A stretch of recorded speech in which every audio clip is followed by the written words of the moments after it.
Bismillahirrahmanirrahim. Aujourd'hui, on va poursuivre notre leçon. Cette fois-ci, nous allons aborder les chaînes de subduction. Avant tout ça, essayons de rappeler ce que nous avions vu lors de la dernière séance. Nous avons dit que les plaques, lorsqu'ils sont en mouvement et aux zones de rapprochement des plaques, il y avait donc trois cas possibles. Soit un cas de subduction, soit un cas d'obduction, ou bien au contraire un cas de collision. Et dans les trois cas, il va y avoir la naissance, mais la formation de chaînes de montagnes qui diffèrent les unes des autres par quelques caractéristiques que j'ai essayé d'expliquer dans cette première partie de la leçon et dans laquelle je vais aborder les chaînes de subduction. Le grand exemple que nous avons sur Terre, c'est la cordillère des Andes. La cordillère des Andes, c'est une chaîne de montagnes qui se trouve à l'ouest de l'Amérique du Sud, donc qui borde tout le côté ouest de l'Amérique du Sud sur une très longue distance. Elle est entre deux plaques, une plaque océanique, c'est la plaque appelée Nazca, et la plaque sud-américaine.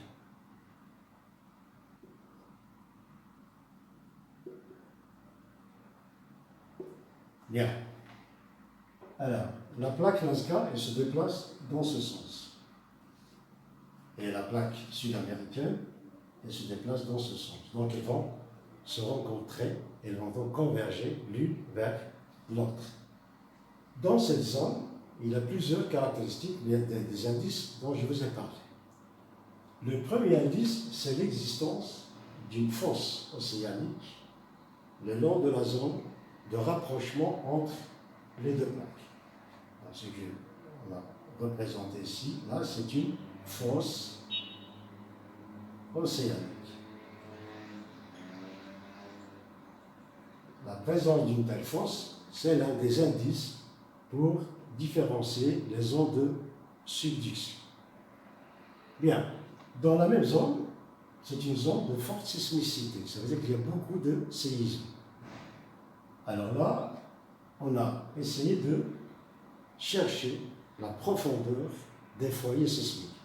Je vous rappelle que le foyer sismique, c'est le point ou bien le centre d'où émanent les ondes sismiques. C'est la zone de la rupture des roches lorsqu'ils sont cassés sous forme de compression. N'oubliez pas que là, puisqu'il y a rapprochement et convergence des deux plaques, l'une va heurter l'autre, ça va créer des forces compressives. On parle donc là, dans ce cas, de forces de compression. Les roches donc, vont tenir ces compressions jusqu'à rupture. Une fois il y a rupture de ces roches, dans ce cas-là, il va y avoir la naissance d'un séisme en profondeur qui va nous donner un foyer sismique. Alors, le calcul, ou bien la détermination de ces foyers sismiques a donné des résultats suivants. Lorsqu'on se déplace de la plaque Nazca vers la plaque sud-américaine, on se rend compte que la profondeur des foyers augmente progressivement. Là, vous avez des lignes qui rejoignent tous les foyers qui sont à la même profondeur. Par exemple, là, c'est la ligne qui rejoint les foyers à 150 km de profondeur. Là, lorsqu'on se déplace vers la plaque sud-américaine, on constate que la profondeur des foyers augmente. On passe de 150 à 200, 250, 300 et même jusqu'à 500 km de profondeur.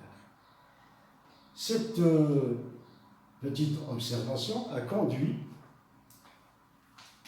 un chercheur, Benioff. Alors là, c'est la fosse océanique. Là, nous avons l'océan. Et là, nous avons le continent. M. Benioff a pu suivre l'évolution de ces foyers en profondeur, ce qui lui a donné cet aspect comme ça. On appelle ça le plan de Benioff.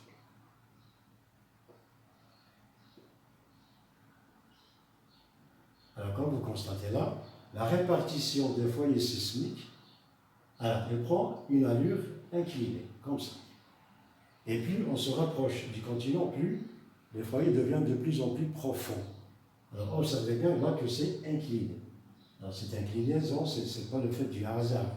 Ça veut dire qu'il y a une plaque qui subdue sur l'autre, bien une plaque qui glisse sur l'autre.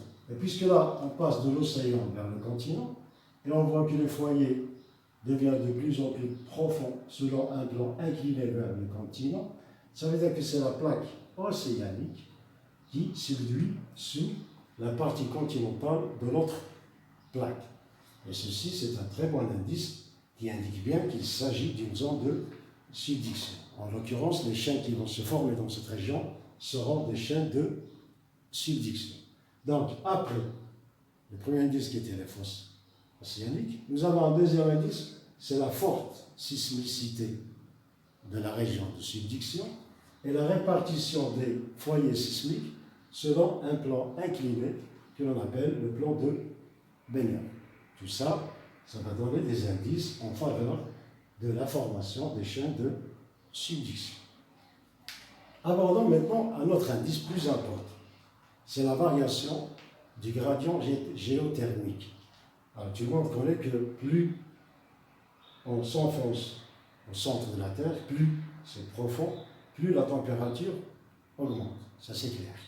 Mais ce que l'on observe au niveau de la fosse océanique, c'est un petit peu particulier.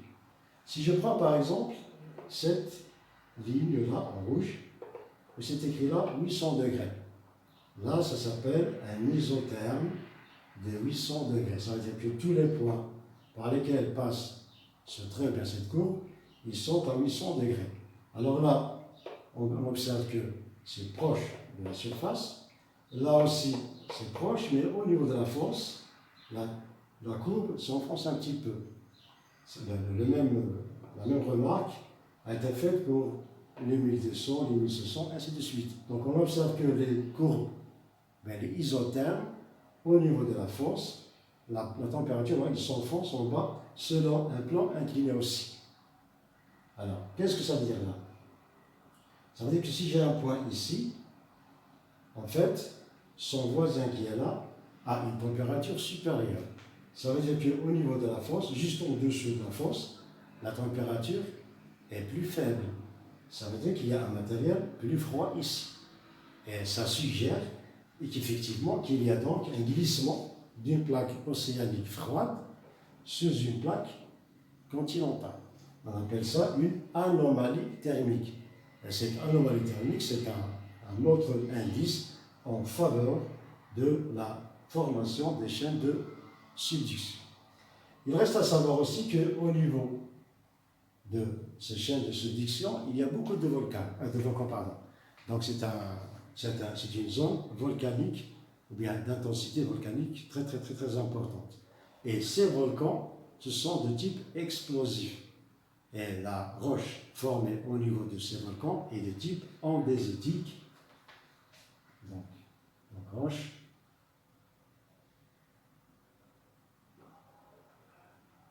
on trouve une roche qui s'appelle l'andésite.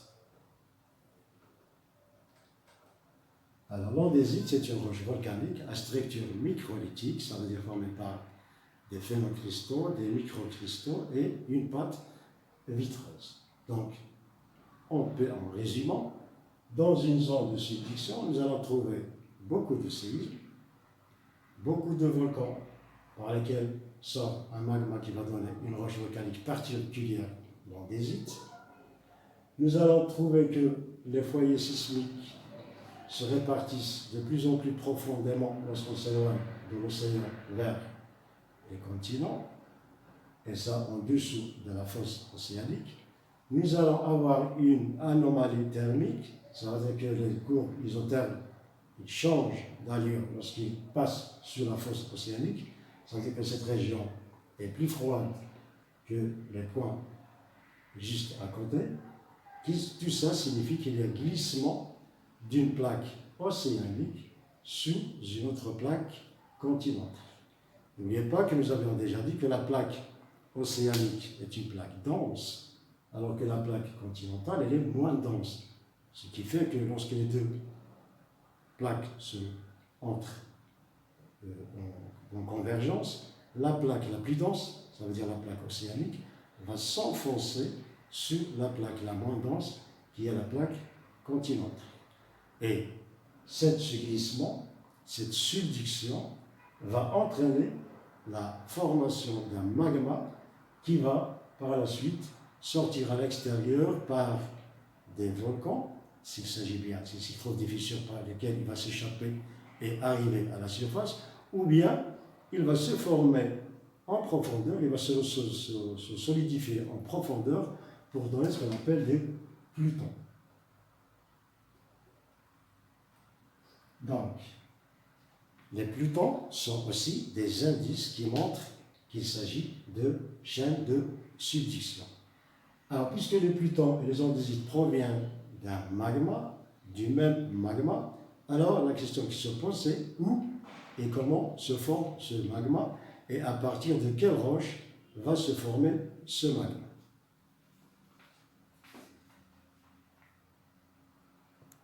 Bien, maintenant nous allons résumer tout ce que nous avions dit à propos des indices qui vont nous permettre de distinguer les chaînes de subduction. Là, vous avez un petit résumé et nous allons prendre comme exemple la cordillère des Andes. Comme j'ai dit, c'est la chaîne de montagnes qui borde les côtes ouest de l'Amérique du Sud. Alors ces Andes, ou bien ces chaînes, sont caractéristiques des chaînes de subduction. C'est un bon modèle de chaîne de subduction. Ils sont caractérisés par les caractéristiques structurales, pétrographiques et géophysiques suivantes. Alors, les déformations simples. Bien sûr, lorsqu'il s'agit de convergence des plaques l'une vers l'autre, il va y avoir la création de forces de compression. Ces forces de compression qui vont s'exercer sur les roches ont deux devenirs. Si les roches sont souples, ou bien si la réponse est souple, on parle dans ce cas de plis. Donc la déformation est souple, les roches vont se plisser. On va avoir des plis. Si au contraire, les roches répondent par une cassure, ça veut dire des déformations cassantes, dans ce cas-là, on va parler de failles. Les failles, nous allons voir par la suite qu'il y a deux types de failles. Faille normale et faille inverse. Les failles inverses caractérisent les forces de compression. Si j'ai deux compartiments comme ça,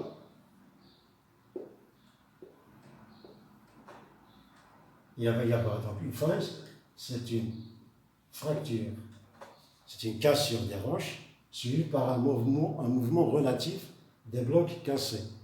Un bloc qui monte par exemple et un bloc qui descend, c'est relatif. Mais là, s'il y a raccourcissement dans le plan, ça veut dire que cette couche a chevauché l'autre. Dans ce cas-là, on parle de faille inverse. Au contraire, s'il y a distension, il va y avoir donc séparation des deux blocs séparés. Dans ce cas-là, on va parler de faille normale. De toute façon, nous allons parler des déformations qui accompagnent les déformations tectoniques qui accompagnent la formation des chaînes de montagnes dans une autre leçon, Inch'Allah. Donc, après, nous avons donc des déformations simples de type pli ou bien faille inverse. Un autre phénomène très spectaculaire, c'est le prisme d'accrétion. Il s'agit de l'accumulation des sédiments océaniques, surtout les radiolarites, sous forme d'écailles en avant de la plaque chevauchante. En fait, lorsque la plaque frotte, la plaque chevauchante qui va frotter la plaque qui subduit, la plaque qui subduit, c'est une plaque océanique, donc à la surface, il y a des sédiments océaniques, donc il va gratter en quelque sorte ces sédiments pour donner des sortes d'écailles qui vont former ce qu'on appelle un prisme d'accrétion. Troisième indice, c'est la présence d'une fosse océanique. Cette fosse océanique, bien un relief négatif si vous voulez, peut avoir une profondeur jusqu'à 8000 mètres de profondeur.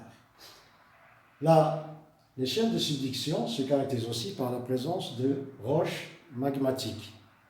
Alors, les roches magmatiques, ils sont de deux types. Des roches volcaniques, ça veut dire qui se forment à la suite de la naissance d'un volcan, par les trois étapes de solidification pour donner les phénocristaux, les microlithes et le verre ou bien la pâte vitreuse. Là, nous avons un exemple, c'est l'andésite. L'andésite, c'est par rapport aux ondes. L'andésite, c'est une roche volcanique à structure microlithique. En même temps, nous allons avoir des roches magmatiques de type plutonique cette fois-ci. Ce sont des roches qui proviennent de la solidification d'un magma en profondeur par un refroidissement lent qui va donner des cristaux de grande taille et jointifs qui va donner la structure grenue à ce type de roche. Là, nous avons un exemple, les granodiorites. Les chaînes de subduction sont connues aussi par une forte sismicité. Ça veut dire que c'est une marge très active. Il y a beaucoup de séismes. Et ces séismes, là, les foyers se répartissent selon un plan incliné que nous avions appelé le plan de Benioff. Ça aussi, c'est l'une des caractéristiques des zones de subduction. Donc là, les foyers sismiques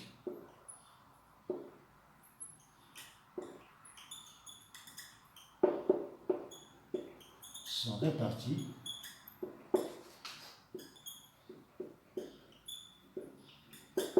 selon un plan incliné. Alors, c'est le plan de Benioff.